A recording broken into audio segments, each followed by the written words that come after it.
A beautiful Tuesday morning, and you are still watching Morning Rush, but we are running out of time, which basically means whatever it is you're doing, you need to wrap it up. And as you wrap it up, of course, we are going to continue the discussion that we started in the first hour when we were talking to author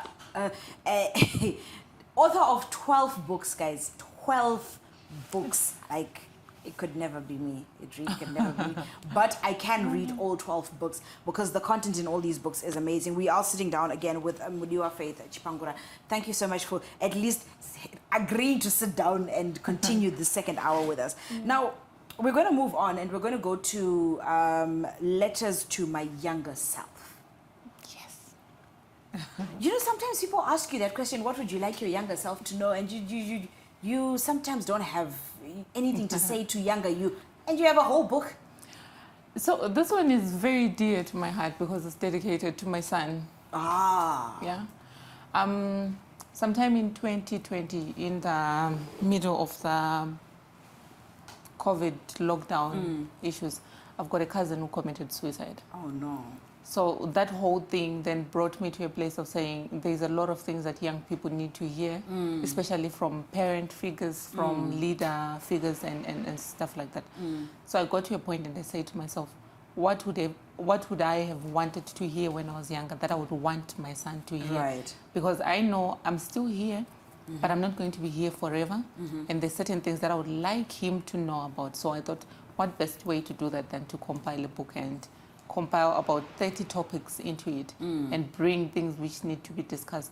Should I be here or not be there to be able to sit down with him? You can grab the book. And it's also out there for other young people because there's other young people who need to talk about drug issues, suicide issues, sex, things that don't get discussed with parents. But when we bring them in such a way that they're able to glean something out of it. So I decided I'll compile it in a book. So the audience for this one really is younger people. The younger demographic. You know, like you mentioned, rightfully so, you know, when you're younger, you feel like you're going through things and you feel like it's new and it's unique and you're the only one who's dealing with it. But there's a wealth of experience in the elders around you. So I think it is important that we have kind of a manual to life from someone's perspective. Very true. Because when we were growing up, no one really ever set us down and spoke to us about money. The ills and the good of having money. Right. The way that we should carry ourselves. Like really hammering in certain things that we are going to need as we grow older. Now, we are dealing, of course, a lot with issues, especially around mental health wellness.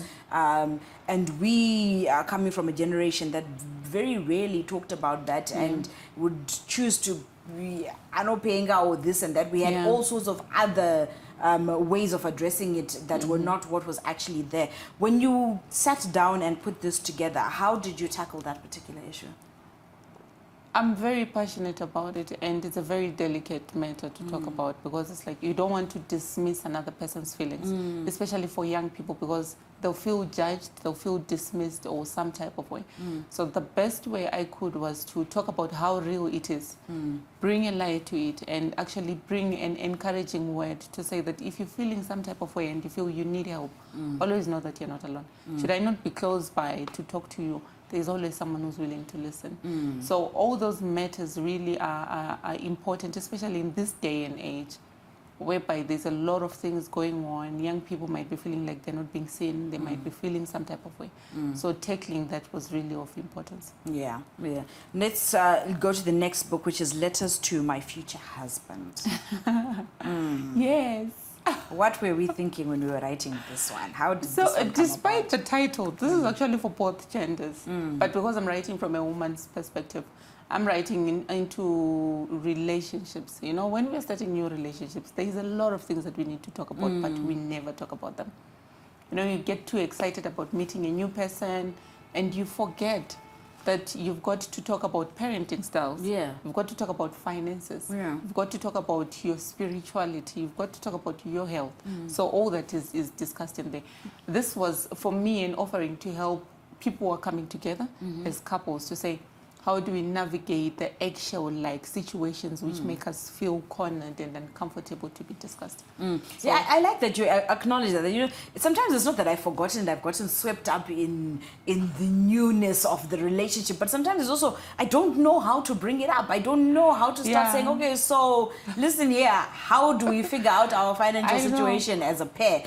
Or do you want to have kids or you don't want to have kids, and why don't you want to have kids, or why do you want to have kids? And if you do have kids, how are we raising the kids? Exactly. You know, it's one of those things that sometimes, especially with how the relationships happen nowadays, it's so fast. It's everything next is thing rushing. you know, you are in a relationship. Next thing you know, you're pregnant. One thing you're like, how did this all happen? Everything is happening too fast, and I feel like in our generation right now, people are dating for content.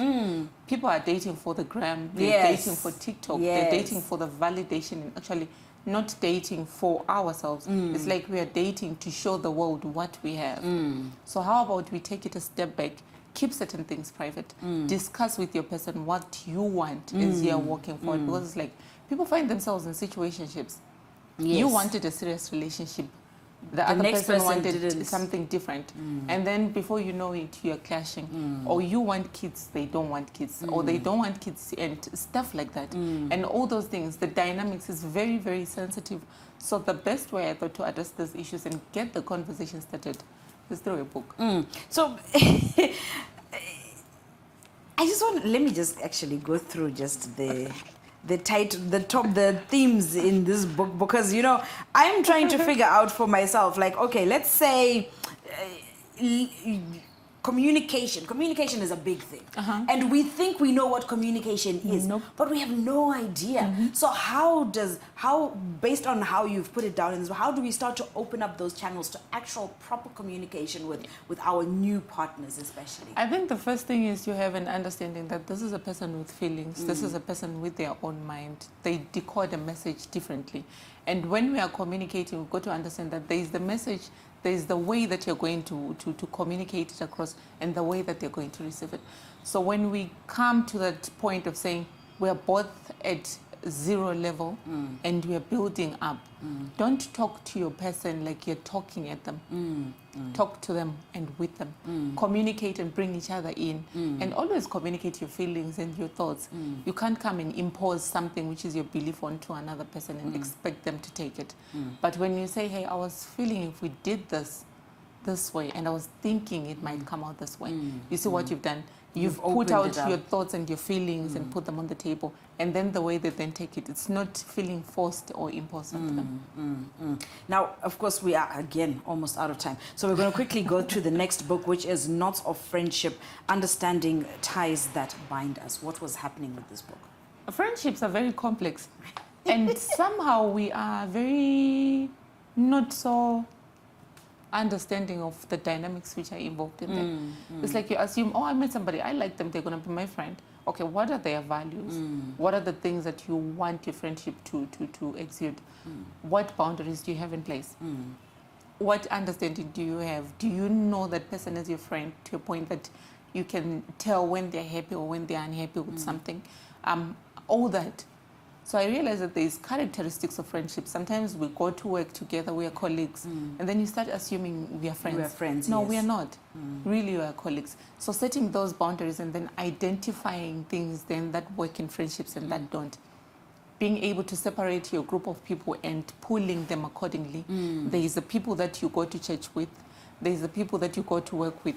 And they are the people who are actually your friends, who are supportive of you and that they emotionally own the daily and are able to hold you down. Very quickly, why is that important to know? Just very quickly, because we are... So that we don't put a burden on people who are not able to carry us and then we end up disappointing ourselves. It's very easy to assume that Candice, for example, will say, oh, I know her, I've known her for a while, and then I'm going through an emotional turmoil. I come to you running and I'm expecting you to carry me. And then you don't have that capacity. So if I haven't identified that, by the end of the day, I'm disappointing myself, and I'm also painting you with a black brush. Right, yeah. Right. Faith, thank you so much for sitting down with us. So much content to get through, so little time. But you have all these options. We've talked about just a fraction of the books that she's written, and so you can get all of them. She says all her books are available on Amazon or from Eastgate, or you can get in touch with her, Faith Chipangura, all across social media. And these would be very highly beneficial to have in your library. If you need to pick them up, please do use those channels that are available.